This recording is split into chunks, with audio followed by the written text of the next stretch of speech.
Today we're going to be patching a hole in a recycled gas tank. This tank came out of a car in a scrapyard, and in their wit and wisdom, the scrapyard pokes holes in the gas tank to drain the gas from the cars they receive into their intake yard. Wasn't able to buy a new one for the car because due to COVID and material shortage issues, So what I picked up here was a plastic and metal gas tank patch kit. What I later discovered was resin and a hardener for fiberglass. So it's basically a fiberglass patch kit. I had some degreasing material that I cleaned the tank really good with. The kit includes a piece of sandpaper, but prior to using the sandpaper, I took an extra measure there of scuffing up the plastic pretty good and then hit it with the sandpaper.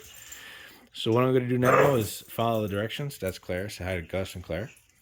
I'm going to follow the directions on the kit, which basically says use a sandpaper, scuff up the plastic really good, mix the hardener with the resin, and in 30 seconds, apply the material to the item to be patched, and wait about 20 minutes and it's dry. So we'll see how this goes. So it's been about 5 minutes, and I mixed the fiberglass resin with the hardener, applied it to both holes, stuck the patch on there, and used the incorporated brush in the package to dab and smooth out the material and make sure all the edges were covered. And the outside is pretty hard right about now.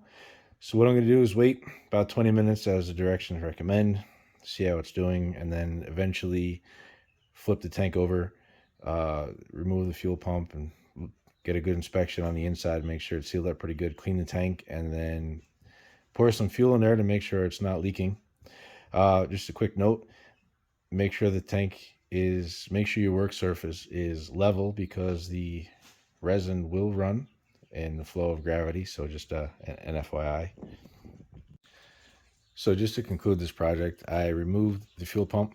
There's another video demonstrating how to do that, and looked inside the tank and was able to see, fortunately, where the repair was made. It's been about an hour, and the fiberglass and resin is very hard, and it coated pretty good, sealed it up.